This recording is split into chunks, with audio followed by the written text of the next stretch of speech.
Looking for reliable and convenient personal safety products? Less Lethal has you covered. As Canada's only authorized Byrna distributor, we provide a range of products for recreation, protection, and security. Explore our Byrna launcher lineup, including the LE, SD, TCR, and Mission 4, designed for different levels of performance and protection needs. We also offer the Banshee personal safety alarm, designed to protect children, women, and vulnerable individuals. Because your safety is our top priority. Shop now at lesslethal.ca. The East Coast tour continues, and I'm at Rocket Bakery and Fresh Foods with Kelly Mansell, co-owner. Mm-hmm. Thank you. You're Thank welcome. you for taking the time. Yeah. So I got a bunch of questions. Okay. So Shoot. It says we have a common friend, and quite frankly, he told me, ask these questions, right? Okay. All right. So I'm reading your bio, getting ready for today. Yeah. And you had a career with PepsiCo. You were living in Central Canada, and then what prompted the move? Like what prompted you to kind of pick up your life and come to Atlantic Canada? Because I'm always fascinated with people who do that. People's stories. Yeah. Well, adventure is the short answer. We had been out. I'd been out on behalf of Pepsi when I was a PR agency executive, I guess, and I had Pepsi as one of the accounts that I took care of. Okay. And they were here for the Junos, so I got to know Newfoundland a little bit that way. I was also involved with Comrags and met my first Newfoundlanders through Comrags, which is a Canadian fashion house. And also I knew a couple of friends. Okay. And those friends saw that there was an opening in the market for a bakery because one had just closed. Yeah. So they were like, come on out. And we were like, sure, of course we can come and do a bakery when we've never done it before. And so, we packed up our two sons and our cat and came out, my husband and I. So, it's been a real adventure. You did the long trip. Yeah, we drove. The truck with all the furniture and everything. And, so here we are, and it was a learning cliff, to open this business. Yeah. But here we are 16 years later, and we're still learning every day something. Yeah. Well, that's the important thing, right? Yeah. They always say, my business is the same thing. Yeah. I always think I have it mastered, and then I find out I missed something else, or I go home and, what was I thinking? And I didn't remember that, but... It's like whack-a-mole. Yeah, it is like whack-a-mole. Something every day. There is something every day. Yeah. So 16 years ago, and the bakery business. So that was the other thing, when I was reading your bio, I'm thinking, I'm fascinated with this lady. I haven't met her. Ron had told me about you. And then I'm thinking, okay, and you picked up and you moved. And I did the same thing to start in the gaming business when I was in my 20s. I moved to Las Vegas. Oh, well, which is where you have to be, I guess. To learn. I wanted to learn. I was like, okay. So you moved to Atlantic Canada, and you have a few friends here. You just rent a space and off you go, renovate, and then you... Yeah, that's what we did. Wow. Yeah. My husband and business partner, Mark, is in the movie business, and he's a decorator. And so he knows how to, he built all the... Yeah, I love it. All the locations with help, obviously. Yeah. But it was, from that perspective, we were ready. From my perspective, from the marketing side, I was ready and, to go. Yeah. And Dave Hopley, our partner, had lived here for 30 years, and so he knew about the local market and that kind of thing. And we hired a really great bakery director and a chef. So we didn't. It's not like I was, with my hands in it until COVID. That was a different story. But for all of us. Yeah, right. But we started out on the right foot, I think, and have learned everything about the business that we can. Not everything, but we're feeling pretty solid about what we need to do. And so that's sort of how it evolved and came to be. And the transition, because you're coming again from Central Canada, you're coming here. Lifestyle change? Like, do you notice, was it like a jolt, right? Yeah. Less traffic, fresher air. Right. All of a sudden you're like, oh, I like, Yeah. but colder winters. So yeah, you're to and froing, right? You had to kind of figure out. Yeah, we were toing and froing, and but like I don't find the winters as cold as in Ontario. Like, okay. They're longer for sure, but I don't find them I don't find them colder. We found, the first few years we were kind of lonely because all we did was work, and then we got to know people, and they invited us out, and you got to get involved with the community if you're going to feel comfortable and not alone. Yeah. And the kids had a harder time for sure because they were 12 and 14. Right. I think they've just started to forgive us, but I don't know. But they've had the wonderful opportunity to know two different cultures because Mainlanders and Newfoundlanders and Labradorians are quite, they have their unique culture. Oh yeah. So to speak. Yeah, definitely. And yeah, it's been fun getting to know that and know them and culture, and I found it really fascinating. Like beyond the drama of the coastline, like the people are fascinating, and their stories are so amazing, Paul. Like it's one of my best friends grew up in a small salt box in Perry's Cove with 11 siblings, and these kinds of stories you don't hear about in downtown Toronto.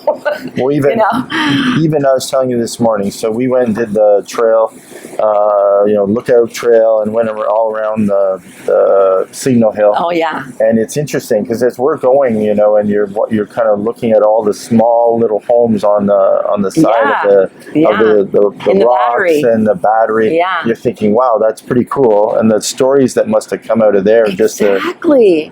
Exactly. It's so fascinating, and I love learning about other cultures, and so now we have so many new Canadians. A lot of them are working for us, and learning about those cultures is just, for me, it's really interesting. And so you get here, right? You set up, you get the business running. How do you come the name Rocket? Where does the name Rocket come from? Because I was looking at the Rocket Bakery, okay, Kelly, right? And I'm trying to think, okay, she's a PR marketing person, so she must have had an idea. So I wasn't told. I was one of a group that came up with the idea. But if you're from away, you know that that Newfoundland's called the Rock. Rock. Okay. So it sort of started with that, and then my husband had a little company that had used a rocket and called it Ballistic Brand. We wanted to call it the Ballistic Cafe or something like that, but there was already a Ballistic down the street. So a Ballistic store. And so anyway, we thought Rocket Bakery, it's iconic in terms of the look.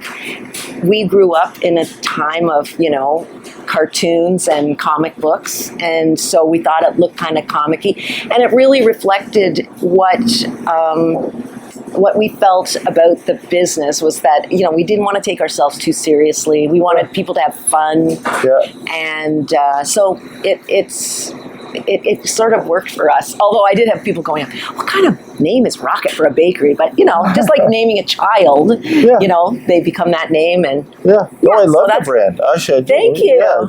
Yeah, my hat's off to you guys. Oh, when I saw it, I was like, I looked at it and I thought, oh, this is cool, because it made me think for a minute, and then it reflected, and I want to go there because I'm interested in what Rocket Bakery is. Right. So they did the work for what the brand needs to do. Yeah. So good on you. So now you say, okay, now I'm going to start this up, and you say, okay, now I'm not only going to do the bakery, but I'm actually going to do community events. I'm going to do music. Where does that come into play, and how do you decide all of a sudden are you guys artists yourself? Because I was wondering coming in, I'm thinking, like, are you musicians, or are you? Oh well, we attempt that, but yeah, we've had fun with instruments, but I wouldn't call us musicians. But my husband Mark has a degree in fine art, and he came up with the logo, like the Rocket logo, and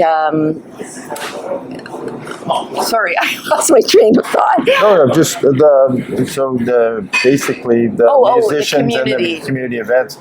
Yeah. We are involved in the community in that at the beginning we didn't have any money to support, donations or anything like that. So what we had was space. We could offer space to people. I know how that feels. Yeah. And so that's how, we're really happy to any spaces we have. Usually we just, offer them up because that brings people in and they get to know us and that kind of thing. And it also saves community groups money because they don't have to rent a space. So that's how we did work it we were in another space initially for 10 years, which had an event space on the 3rd floor. Oh, cool. But then with COVID, we had to downsize, and we moved out of that space. So we lost that big space, but we still rent out. Or the not adjacent rent. Space. Yeah, we have the Rocket Room here, and then our downtown space has got an area for, about 20, 25 people. So So what type of events would I find? So, as we're not, if you said, I'm here next time, I'm going to be looking to say, what's Kelly doing in one of her locations? How many locations do you have, by the way? Well, we have 3, but we're also at the RCMP headquarters, but that's not open to the public. So it's 3 right now, and we're also offered at the Health Sciences Hospital. We have a little shelf in one of the gift stores there. Oh, nice. And we're at Urban Market, which is a company that just offers local goods. Okay. What was your question, Paul? So if I'm when I'm in town, Yeah. right, and I'm one of your spaces, and I'm looking to find what's happening, what am I going to find? Am I going to find poem reading? I'm going to find a fiddle. What are people going to find when they're here? Well, for the past 16 years, we've had a kitchen party every Tuesday, and that's really fun. Oh, I'm not here. Every Tuesday from 12:30 to 1:30, we have a kitchen party with local musicians come and play, and it's really fun. And, wow! So cool. And different groups come in. Like you record it? Yeah. Oh, nice. You can see it on our Instagram site. Okay, all right. And Circus Fest is coming up, and we do things with that group. And they have meetings and get-togethers at Rocket. The city of Mount Pearl, the city of St. John's have little meetings as well. There's always something going on. Yeah. And I think the customers are getting used to after 16 years, what's going on in here today. It's not like just opening a coffee shop door, Well, it's interesting because I was telling you, we have a charitable gaming center. So that's one of our businesses. And we have a couple of them in Toronto. And we have a very similar mantra, similar mission in that we give before we take. So our karma is to keep our karma good. We always believe that we give before we take, whether it's to charity, whether it's their first gaming wonderful. opportunity, or space. Yeah. So we do the same thing. So if an artist comes in, we have a stage with full sound. Yeah. And if they come in, we say to them, use it. Yeah. Sell tickets. Right. Do what you can do because if you bring more people, it helps us, it helps you. Yeah. And so the karma is good in that relationship, and that's so important in communities because people get to know that and they start talking about it, and it does come back. And it's as a business owner, it's hard because you have to put that into the biosphere, the atmosphere, and you have to hope that comes back, and that's an intangible that you create. And is that something you would learn, because not people get that. I find that interesting. I didn't. It wasn't premeditated in any way. It's just that Newfoundlanders. I don't know if you've noticed this, but I can't believe how much work Newfoundlanders put into fundraising for different groups. Oh yeah, it's unbelievable. I hadn't seen that at all in Ontario. Well, it's happening in Ontario, but my experience of it wasn't like it is here.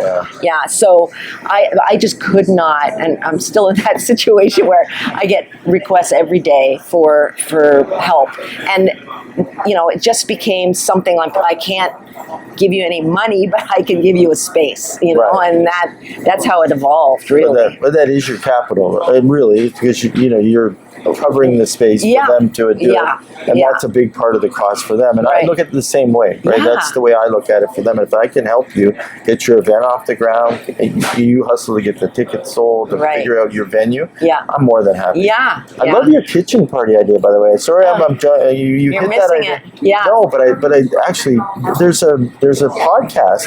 It's actually a bunch of artists they do in the U.S. and it's from their kitchen, Oh. and they come in and play music in their kitchen. Oh, and yeah. and they invite like famous artists. I'm trying to think of the name of it. It's going to come to me, but this is a really and your idea is very similar. I love the idea. Yeah, no, it's been happening. Even the previous bakery to when we opened had the same guys pretty much playing as well. So they've been playing at our place for 16 years and beyond, you know. And they're really great local players. There's so many. That's one of the things that really interested me about this culture is that I feel like everybody's a musician. Oh yeah. Like in some way, like a singer or a instrumentalist. You have to have Blair. Yeah. Oh, he loves to sing. He can pick up a guitar and go tomorrow. Oh, he'll really? He'll go straight Yeah. up. He's a character, right? Yeah. So he loves to. You're right, but you go down to Water Street or Well, everyone's Charles carrying Street. a guitar on their back. Yeah, you know? exactly. Yeah. They're playing. You got 12 bands playing every night downtown. Yeah. That you can go see. Which I is, know. you don't It's get that amazing. in Toronto. Right? Yeah. Not it's anymore. really amazing. Yeah. So what's next? So I see you got your locations. You're going. COVID is behind us. Thank goodness we got through that. I know it's all tough on all our businesses. Yeah. And so we're back in. Where do you see the business going next? What's the next move for Rocket in the bakery business, the entertainment business? Well, we keep getting asked to open up a kiosk here or there. I'm not sure. We're okay at this size, but I think we need someone younger to come and take it on and build it. Because we're getting up there, and I don't know about you, Paul, but we'll have to retire soon. But yeah, I think it's interesting. Jen, I'm going to hit on because I did a podcast on this, and the biggest challenges right now for us, basically, is finding people who will buy our businesses and love them as much as we do. Yeah. And that's because because we start them. And you just don't want to give them to some. It's like it's like that antique car that you got. You don't want to give it to someone unless they're going to love that car. It. And that's it's kind of the challenge with a lot of businesses today. And it's so middle true. to size businesses. Yeah, mid-sized businesses. It's the challenge. It is a challenge. For us, I think the biggest challenge is it's sort of been not by the seat of our pants, but because we've had to learn along the way. It's not been from an operations book of someone who's been in food and beverage for years and years. We're trying to get systems in place. We finally have a general manager, and he's really helping us. And we just hired a chef the first time since COVID because we had to. Oh, congrats! That's good. Yeah, I know how that is. I have 2 restaurants. Oh, really? Yeah, I know the feeling. Man. Yeah. So I get it. I went through it too. Yeah. I was cooking in the back. Yeah, me too. Mark, my husband, was making fish cakes and soup, and I was doing the morning bake at like 4:30 in the morning with hamburgers. Oh yeah. Yeah, hamburgers and fries. We did it. We did. Yeah. So getting through that, but finding someone that's going to be as passionate, but also someone who has the vision to take what we have and expand it, and is because I think the opportunities for this brand are there. Oh yeah. Yeah. Oh no, definitely. Good on you. Aside from Ron, who's sung your praises like no tomorrow. Oh really? He's a big my fan, which is great. But when we hit the town, we actually mentioned we were coming here a couple times. Well known, people knew it. Right away, Rocket. Right away, everyone talked about it. That's great. When we got in to come, we grabbed a cab because Blair was coming from the other direction. Right. So we grabbed a cab. Cab driver knew it, which is always kind of 2 check marks on my list. Yeah. Okay. And then everyone in the hotel, it was interesting. All the younger people in the hotel working there knew it, which is great. So it wasn't only like you and I. It was actually the actual new Canadians, Yeah. which were working in the hotel who I was talking to, because we shot podcasts in the hotel all day yesterday. Oh, yeah. And we were staying at the Jag. That's a great shout hotel. out to the Jag guys. Yeah. Because they actually were so nice. They gave us we went in and we said, listen, we need a room. And they said, we don't have a room, but we're going to make a room for you. Oh, so they took the alcove beside the reception desk. And they made a podcasting studio for us. Wow. And they let us shoot with one of their fine pieces of art, which was really cool. Yeah. And it was so nice. So thank you guys. Yeah. But, it's a terrific addition to the city, I have to say. Yeah. Just the music when you go in there. And when we asked people about the bakery, they were right away. They're like, "Oh yeah, we love that place. Here's where it is." And they were all telling us the different addresses. Oh really? Yeah. That's So great. we're really well done. Oh, yeah. I feel that's because we appeal to different dietary issues. I think because we do, and then that means that the whole family can come and eat. Right. Like if you've got a vegan teenager and, Poppy that likes his fish cakes and someone who's gluten-free, they can all come and eat here. Oh, so wow. I think that's why it's worked that way. But I'm so grateful that, the young folks like it. Yeah. And good on you. And appealing to the different food taste, because I know how hard that is too, right? Yeah. People don't understand, and I tell them all the time about our business. I said, you don't realize, when someone comes in and says they only do halal, or they do, exactly. I have to be thinking about all the new food demands, which years ago I didn't. No. Years ago when I started, in the restaurant business, I was in my 20s. When I mentioned to Las Vegas, part of my tour down there was not only gaming, but also in the restaurant business. You did restaurant in Las Vegas? Yeah, we did both. Wow. The guy I worked for made us actually work in every part of the casino business to learn it. Oh. Because he believed, and this is interesting, his philosophy was that it wasn't just about gaming. Right. It was about all the things around gaming. Exactly. So he said, don't focus on the core all the time. Focus on everything around. And so when we build our business ecosystems, when we start them, we spend more time around the business sometimes than we do in the business. Right. Just because that's what grows the business. Yeah. And the initial gaming guys, I always say this to younger guys coming into the business. I know you're going to be good at gaming. Great, be good at gaming, but then get outside again. Go run the restaurants or go run the entertainment, and jump into the marketing for a while. Right. Spend some time around the business. Right. And you'll be good at it. Go work charities or community events if you can. Yeah. Just understanding the whole biology of the business is so important. It is. And how do you feel about the look, the feel, the smell of your restaurants or businesses?